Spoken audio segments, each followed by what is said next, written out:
Hello my friends, welcome back to Great or Bait, the greatest series on YouTube. Welcome to episode 2. Today we're taking a look at two absolutely fantastic cars. Very interesting selection here that you guys suggested in the comments in the last episode. Today we have the McLaren F1 and the Hot Wheels Boneshaker. And before I start, I just want to say thank you for the support on episode 1. I'm going to continue doing this series for sure. Maybe even post twice a week. I'll try my best. I'm not sure if I have the time, especially with uni coming up in a couple days, but I'll see what I can do. Now, before I get into the cars, overall thoughts on them before I go.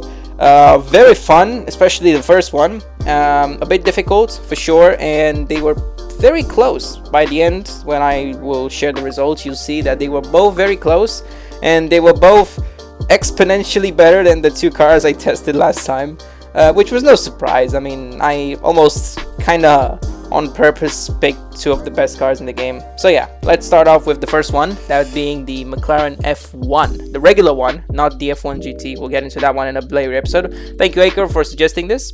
So overall thoughts on the car? Fantastic. I had a lot of fun testing it, especially drifting it, because it's a great drift car, man. It's fantastic for some reason.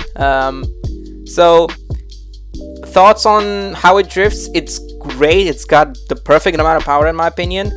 Maybe could use a little bit more, but it's still great. The transitions are very quick and smooth. I believe this is my second best run here, and I got a 142.9, but I definitely could have done better. So this was my PB here. I got a 143.5, and yeah, I really enjoyed testing this. It's great. Definitely one of the best, not best, just better cars in this game. I believe it's very good in S1 OD. As rear-wheel drive, so yeah, no surprise here. It's fantastic. I believe I gave it a very solid 8 out of 10. Would definitely recommend using this, and yeah, I had a lot of fun using it. Now, in terms of top speed, again, it's a great car. It got 467 kilometers an hour downhill, which is no easy feat for a lot of cars in this game. So I think, oh yeah, I got it for just a frame or two there, so I decided to rewind, and now I hit it comfortably. So yeah, another very clean 8 out of 10. Definitely deserves it. One of the fastest cars in the game, probably like top 20 to 25 or so. Now, moving on to acceleration. This is Travis's run and tune, which will be put on the screen. Thank you very much for helping me out again. It's not amazing by any means, but it's definitely above the average. It scored a 12.8, which is the same as the Super I tested. So I'm gonna give it another 6 out of 10 up here. Nothing great, nothing amazing, but still pretty good. Now, grip. This is where it gets interesting, because it's not a naturally grippy car, but it's also not bad either. The best way I can describe this is very stable. It doesn't understeer a lot, it doesn't oversteer a lot. It's very obedient, if you want.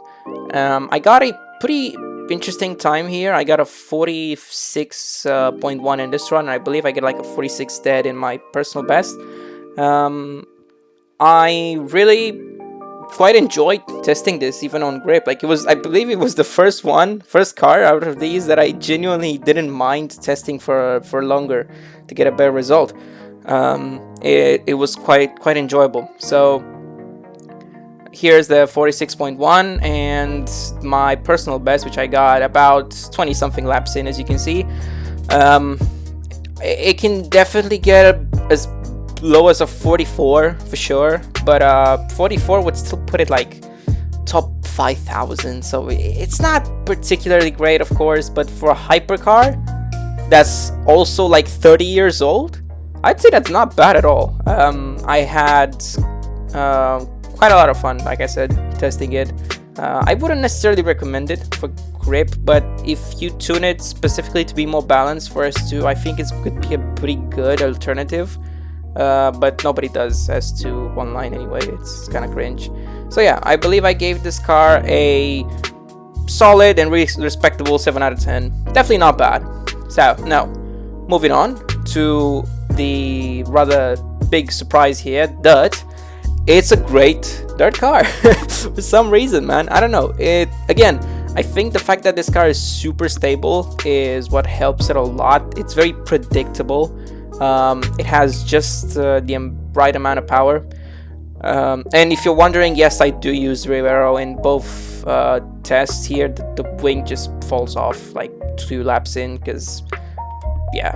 Anyway, I quite enjoyed it. So you're looking at me going against the Super Run that I got in the last episode, and I believe I beat it by 2 whole seconds, which is definitely a noticeable increase. But granted, this thing is a hypercar after all. But the aero coefficient, I believe, helps it quite a bit. The natural grip and stability as well. So yeah, it's definitely a great car. Not one of the best by any means, but definitely better than I expected. So there you go. I gave it a 7 out of 10, and I think it deserves it. So if we look here, or compared to the other 2 that I tested, it gets a 36 out of 50 in total, which is a 7.2 out of 10. Not too shabby, I would say. Definitely the best car we tested so far. Now, let's move on to the second one, the Hot Wheels Boneshaker. And thank you, Dot, for suggesting this. Who else could have? So, drifting the Boneshaker. Not a pleasant experience. It's not particularly fun to drift. It's very difficult. It's got a lot of understeer, but it has the same amount of potential as the F1 in my opinion. So this run is a 142.9, and as you can see, they're already messed up a little bit just because this car kind of like lacks power, or more like it has a little bit too much rear grip because of those massive tires that you can't really extend backwards when transitioning. But here's my personal best here. It came off very short of the F1, and it has about the same amount of potential. It's just much more difficult because of the massive rear tires and the understeer. So here's where I'm gonna have to do a pretty difficult decision, and I'll have to add marks, or I guess grades, that are, you know, a point with 0.5. So I gave it a 7.5 out of 10 just because I don't feel like it's as good as the McLaren, but I can't give it a 7 either. It got very close. So yeah, it gets a 7.5. And the same issue arises when I tested its top speed. So it's above the average, but it's very little above the average. I think the average overall for cars is anything between 437 and 440. This car gets a 443. So I was kind of forced to give it a 5.5 out of 10. I don't know. I don't really like that I have to do that, but anyway. Now let's move on to something that's a lot more definite, which is the acceleration. This thing is absolute monster. Thank you, Travis, for testing it and giving us the code again. I gave it a monstrous 8 out of 10. Remember, this thing was meta in S1 for a while before 906, and it got a 12.2. Pretty ridiculous. Okay, grip. Oh boy. Not a grippy car. Definitely not. It's almost the exact opposite of the F1. It's quicker in terms of acceleration, of course, but it's a lot more unstable. It's got all of the understeer as well as all of the oversteer in the world combined. It took me quite a lot to get a clean lap. Like, this is the first clean lap that I had, believe it or not, just because this car just wants to slam you into a wall every time it gets the opportunity. So 12 laps in, or 13 laps in, whatever, and I believe this one is a low 48. And as you can see, it slips. It keeps slipping. It's not a great car to test, I'm gonna be honest. But my personal best, which I got 27 laps in, yeah, I do test these cars for quite a bit. I got a 47.7. So I don't know, man. This was like my 3rd or 4th clean lap, by the way. That's how painful this car is. And there I messed up the hairpin a lot. Yeah, I didn't enjoy it, and it's not particularly good. It lacks grip, but it almost makes up with its acceleration. If you can handle it, if you can control all of that power, it becomes decent, I suppose. But nah, it's overall average, I would say. 5 out of 10. I can't really give it too much credit. But here's where I can give it credit, because it did quite fantastic on dirt. Now, that was to be expected. This is one of the best dirt cars in the game in lower classes, and by that I mean A and S1 in particular. It holds quite a few world records, or used to hold. It was definitely meta for a long time, and I'm pretty sure it still is. I'm gonna have to check the spreadsheet, but no surprise here, it did amazing. I went against my F1 Ghost from earlier, and no surprise, it did beat it, but it only beat it after, as you can see, 37 laps, just because, again, this car is super unstable, and I kept having to rewind, or I kept hitting a wall or whatnot, and it took quite a bit, but I eventually beat my F1 time here by a little bit. So normally I would give it the same mark as the F1, but because it holds so many records, I'm gonna have to bump it up by 1. So yeah, it gets an 8 out of 10 for sure.